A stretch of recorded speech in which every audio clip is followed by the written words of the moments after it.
My name is Michael Absalom, and these bunch of squares are my family and friends. Over the next 8 months, they're going to try and help me make my childhood dream come true, as I attempt to land a role in the next Star Wars film as a Stormtrooper. Today is Wednesday the 15th of April, and we are setting off to LA. We're going to the Star Wars celebration, so it's a big convention with thousands and thousands of Star Wars fans. If you put him in a situation, he'd probably take a bullet for Luke Skywalker. I mean, the bloke loves it. He's obsessed with it. You walk into his house, he's got pictures of Han Solo everywhere. He's got his big mood wall, a bit like a really bad version of A Beautiful Mind, but just with Star Wars figures. It's an obsession bordering on a really weird illness. Star Wars Trilogy box set, a USB stick, it's my Star Wars diary, Stormtrooper keychain, Star Wars everything.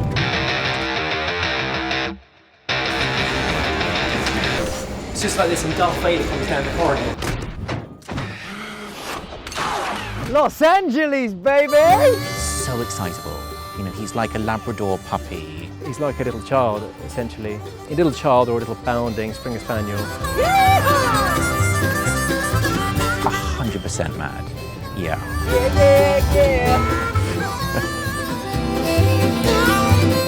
There we go, that's what we're aiming for, Anaheim.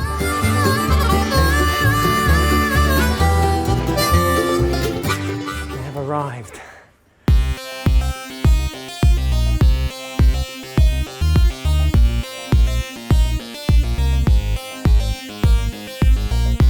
This is incredible. This is like being 8 or 9 again. You're surrounded by Star Wars freaks. It is awesome. The best toys, the best collectibles, the best costumes. I mean, you're here, you're in the zone. This is awesome.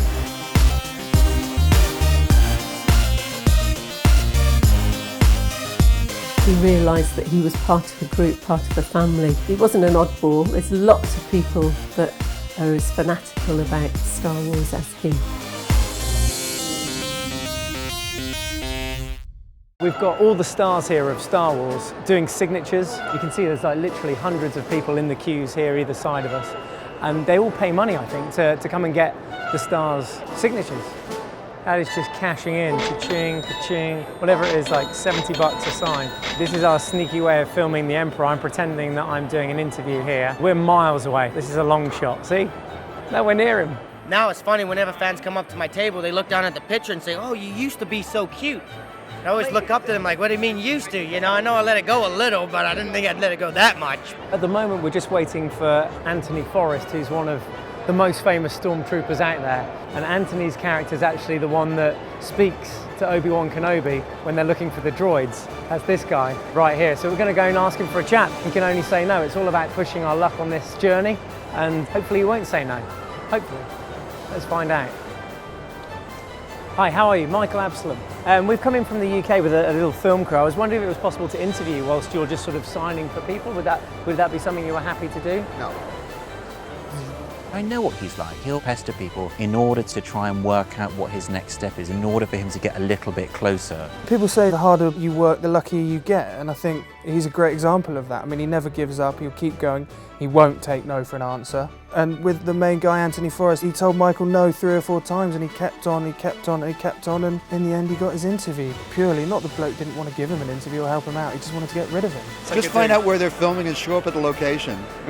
You know what, it's not a bad idea. You know, just be in the right place, the right time, be there at that moment, yeah. Does he need a reality check? Yes. Will he give himself one? No. You can't just expect to rock up and everyone else is going to part like the Red Sea and he'll be able to go shake hands with Abrams and whatever his name is and pick up as Luke Skywalker's mate in the movie. It's ridiculous. I want to see J.J. I don't care if it's on the big screen, I don't care if it's with another bunch of Star Wars fans. We need to find somewhere where we can film it. Yes, I'm sorry, I don't know. Are you able to sort us out with a seat? It's part of our ongoing project. Can we bribe you? Problems he's going to face will be access, because I mean there'll be millions of people wanting to do the same. Let me check. Thank you very much for your help. Slowly, slowly catch a monkey. Above anything else, I think he's got a real determination, more so than any person I've ever met, really. Once he puts his mind to something, he'll generally do it. If there's anyone that can do it, it's Michael.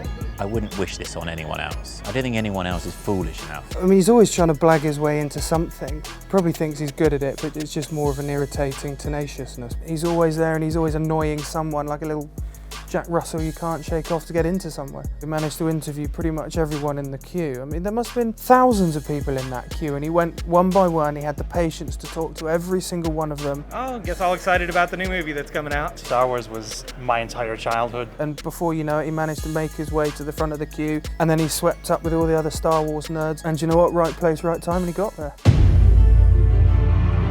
Yeah. Let's keep going. Let's keep going further forward up here. We can dive in here. Welcome. You're minutes away from history. Star Wars history. I bet he was thinking, I'm so glad I've pushed it this far. He'd have been over the moon. Not expecting that makes you feel very grateful. This is just mind-blowing for me. You kind of feel like a kid again when you go and see his film. Oh my God, he's gonna do a fantastic job. I'm so excited. He got close to the front. I don't think he could quite believe it. He was 2 or 3 rows back from the man. I mean, he was just over the moon. J.J. Abrams is about to walk out that door. This is how close we are away from him. We're 4th row back.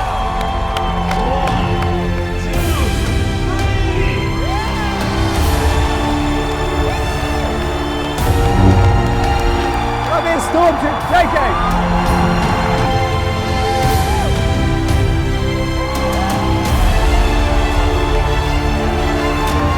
One day to be up on that stage, doing that intro. And then suddenly, he's in there watching the world premiere of the biggest movie in history.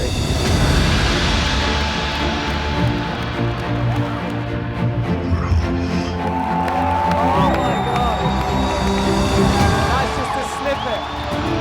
To be here to watch that with all these thousands of people who have stayed up all night, to see the original members of the cast, the new members of the cast, the director, the producer, man, it's just incredibly overwhelming. I feel like I know JJ already and I don't. I've sort of built up this relationship with him in my head already about what I would say to him if I ever met him. He's gone over there, it's the biggest day, probably not of all the Star Wars geeks' lives, but JJ's life as well. It's the biggest day of his career. It's the biggest movie in history, for God's sake. And what were the chances that Michael from Emsworth was going to meet JJ and get himself in the movie? Was it ever going to happen? I don't know. You know what? Any dream's possible. That's the beauty of the Star Wars universe, you know. I think my biggest worry is that he has the attention span of a gnat, and he's going to be caught up with all his mates and all his new Star Wars friends, and he'll just forget why he's there. He's meant to be interviewing JJ, getting in the movie, and there's every chance he'll just have a massive brain fart when he's there. Right, let's get outside and speak to some of the fans. I want to know what they thought of that trailer. It was amazing, amazing. It was great. I had goosebumps. I freaked out. Harrison Ford just made me cry. I feel dizzy. Where are we? Who's the president, man? I don't even know where we are. I didn't think I could be any more excited for the movie, but I am. It definitely looks more like there's physical sets and less CGI, which is something that we really need to see coming from episodes 1 through 3. From just the 2 opening shots, I just felt everything was going to be okay. This has lasted for nearly 40 years already, and it's going to go strong in the next 40 years, I can guarantee it. No doubt. Amazing it was. I think the force is with JJ now. Gets to the end of the first day, and he hasn't met JJ, he hasn't got where he wanted to go, but I mean, what did he think was going to happen? It's ridiculous. I'd love him to be in it, but... I'm gutted that we haven't got to speak to JJ face to face. I'm sure he would buy into the concept of this project. I know he would. If he doesn't manage to track him down in LA, he'll track him down in San Francisco or London or Berlin or Sydney. He won't give up until he has. I just want to prove that you can start with an idea and a concept, and that if you put all your energy and channel all your efforts into that, you can make things happen. You can open so many doors by just giving it a go.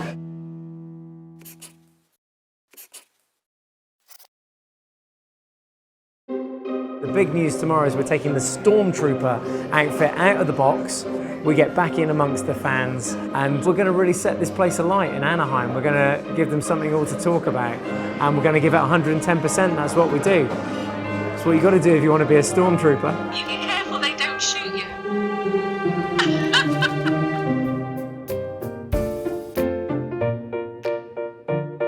It's just awkward to carry. It's a weird shape. So do you go on the shoulder? Do you go on the head?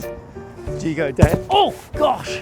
Oh, day 1, massive fail. Here he is. There's the original Stormtrooper. How you doing? Still going strong?